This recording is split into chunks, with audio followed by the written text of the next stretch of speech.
I am currently building a video game collection without spending any money out of pocket. I will look to flip things through charity shops, boot sales, CEX themselves, and of course Vinted, make a profit, use the profit to buy video games. That's how I've acquired all of these Xbox 360 games, for example. And I am quite liking the Xbox 360 collection right now, although there's a reason why I've not really added too many games to it, and I've bored you to death with this already, but it is of course the Series X. I am building CEX voucher right now in order to offset the price of the Series X console as much as I possibly can. At the end of the last episode I give you a figure update, and that's what it is right now. We currently have around £100 of CEX voucher, meaning that the console will only cost us £255 right now because it's just come down by another £5 for a boxed Series X. It'll cost us £15 less again if we're happy to go with an unboxed, or an extra £15 discount if we're happy to go with a third-party controller. If I get too desperate, that might be something I decide to do, although I am kind of looking to get the boxed console. So with me trying to build that CEX voucher, it's why I've not just gone into CEX and bought loads of 360 games. I'm also waiting for things to sell in this series. So we currently have some New Balance trainers, an Exeter City football shirt, and of course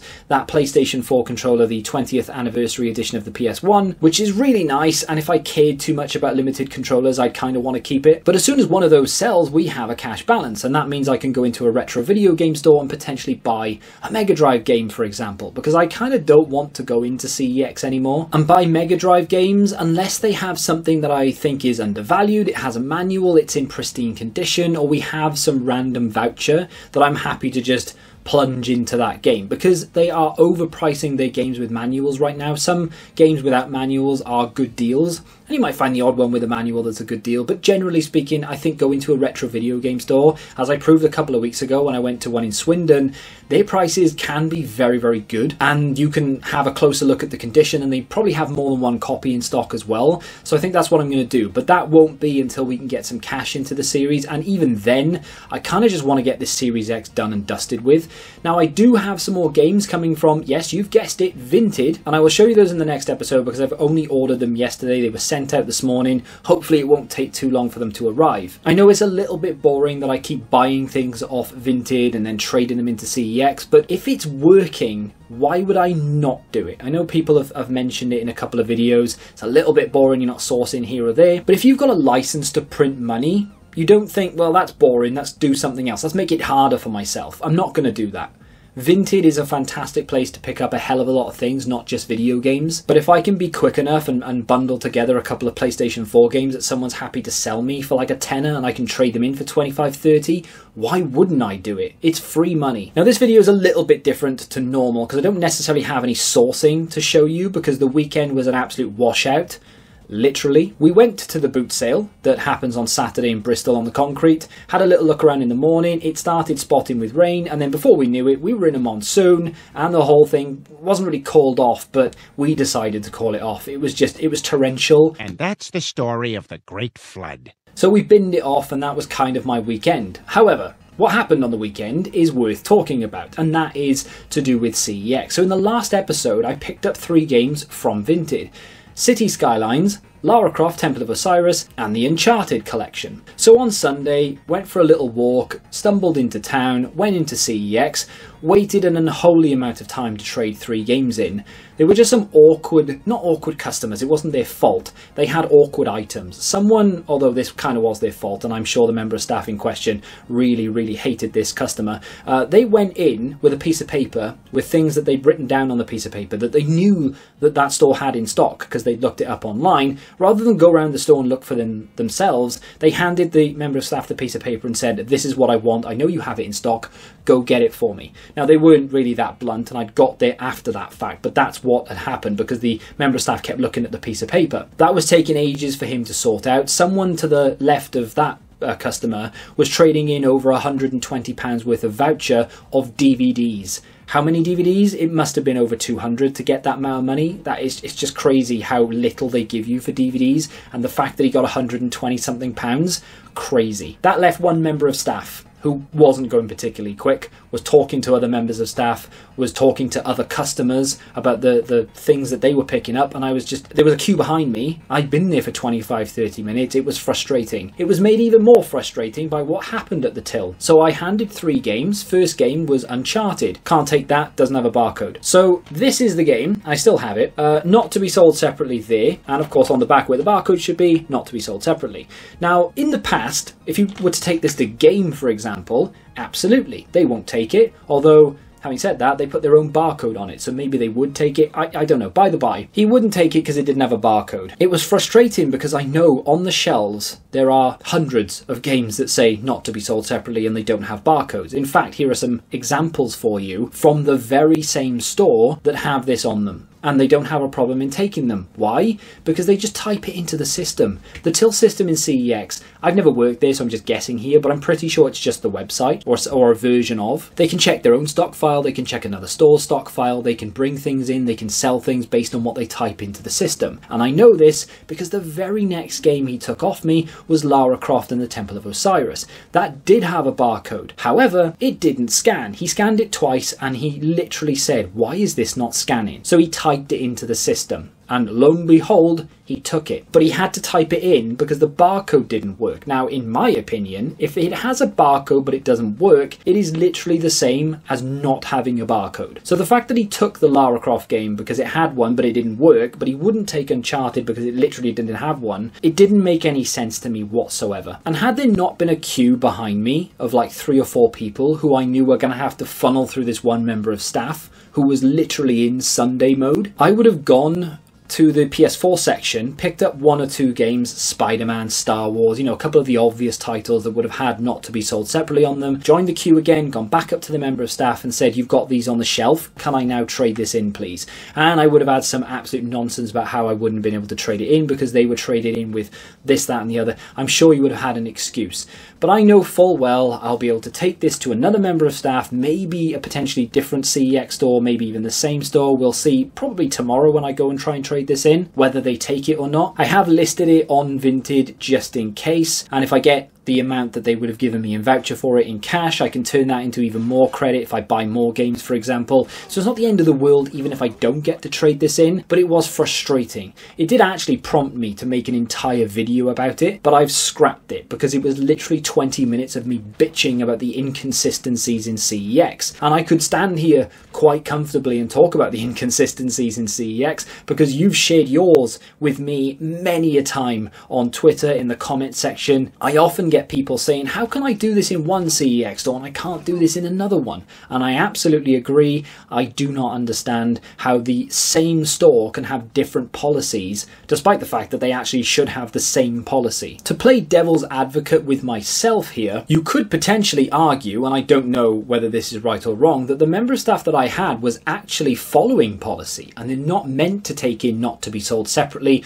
and games that don't have barcodes. And the members of staff that do are the ones not following the guidelines. And because they just want an easy life, they're just going to take it in and they're going to force whoever ends up selling that to just type it in. In my opinion, it's not a big deal, and then they should absolutely be taking them in because it's secondhand. They can do what they want. I know it says not to be sold separately, but that is for new. It doesn't really apply to secondhand. It doesn't make a blind bit of difference. It's not the law, it's just what Sony have put on that box. So it might not be the same issue with the not to be sold separately and no barcodes, but if you've ever had an issue with inconsistencies, you can do something in one CEX and then another CEX tells you no. Or maybe it's even the same store that won't let you do something that you did last week just because they have a different member of staff. Let me know in the comments and maybe I'll revisit those in another video. So at the moment, I will adjust the figures on screen for you to account for the fact that we haven't actually traded Uncharted in just yet, and when I know what's going to happen with that, I will once again update it. So we did have over 100, we now have slightly less, but I'm not too worried about it because A, I have some other games coming from Vinted, and of course I still have this to do something with. Even if I end up selling it, it's not that big a deal. We can use the cash to buy more games to trade to get even more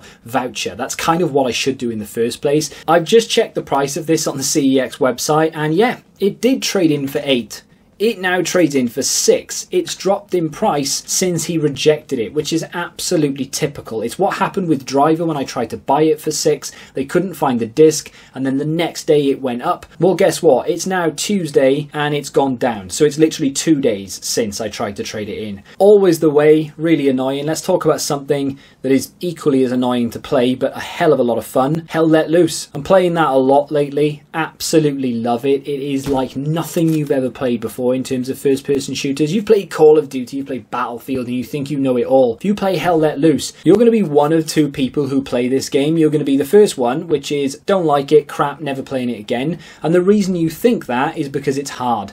It's essentially Call of Duty on hardcore mode for the gameplay aspect of it. One shot will 9 times out of 10 result in you dying. Headshots are always one-shot kill. The damage from weapons from distance actually matters. The drop matters, and finding cover isn't an option. You have to absolutely find cover, and 9 times out of 10 you will have to work with your teammates in order to complete the objective. This isn't a run and gun deathmatch, and that's what I love about it. And then of course you'll be that other person like me who has just fallen in love with it. And if you're interested in World War II and that sort of time period and the battles that went on, you will love it. And of course, if you've watched Band of Brothers and enjoyed that, you will see a lot of similarities there. A lot of the maps go along with a lot of the locations in Band of Brothers, so you'll be able to fight in San Meriglis and in Bastogne, and there's loads of others to mention as well. And you will recognise certain points like Carentan, for example. It's just a lot of fun to be had, but it is a very, very frustrating and hard game to play. The learning curve is vertical. But once you get the hang of it, and once you realise that you can't just run in open fields,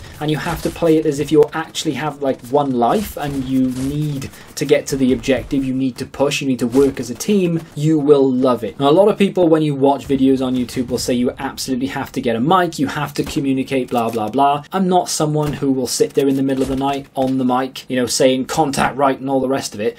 I don't have a mic. I sit there in silence, but I will use call outs to help my team. I will try and stick with my squad as best I can in most scenarios anyway, and I will follow instructions from the officers. You get assigned an officer. The officer will be the one that sort of gives you instruction. You have different classes from medics to support to riflemen, etc. I could go on for days about this. It is such a good game, but don't be put off by trying it. Don't worry that you're going to be doing the wrong thing. If you end up doing the wrong thing, either just don't listen to them and learn yourself, or ask the question, well, if I'm not meant to be doing this, what am I meant to be doing? And the community is actually really nice. For a gaming community to not shout at you and call you all sorts of names under the sun because you don't know what you're doing is very refreshing. I was very tempted to do another video about this type of thing because Hell Let Loose is an online only game. There is absolutely no single player. The game's been out for about 5 years at this point, so I don't see there ever really being a single player aspect to this game outside of just like the tutorial in the barracks. So what happens in 5, 10, 15, even 20 years time, however long it takes for the servers to shut down? There are plenty of examples of this already on the 360 and I'm sure on the PS4, where you have games that are strictly online that the player base dies down on, they close the servers and that's it. It is now a redundant game. If you have this physical,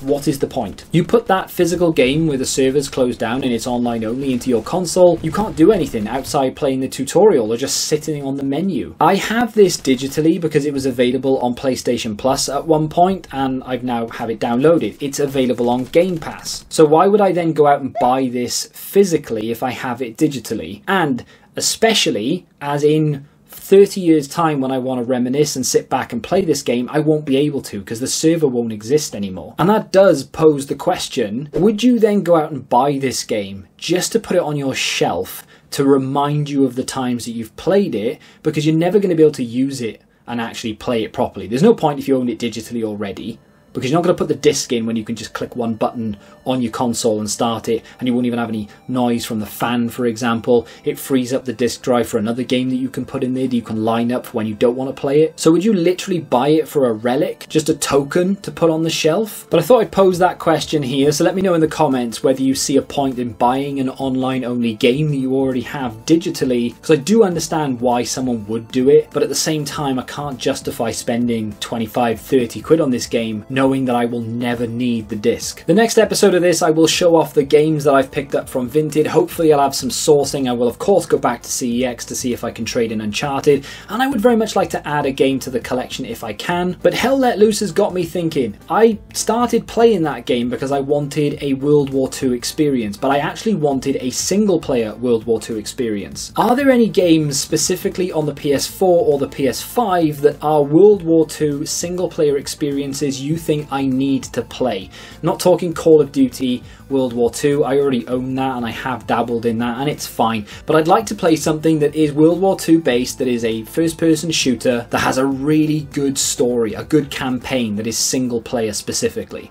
So if you know of any, let me know in the comments. World War I is fine, but World War II is what I'm really interested in. I'm going to go through some of the price fluctuations in a video upcoming this week. If you want to check out a video from my series though, you can click here, and until the next time, goodbye.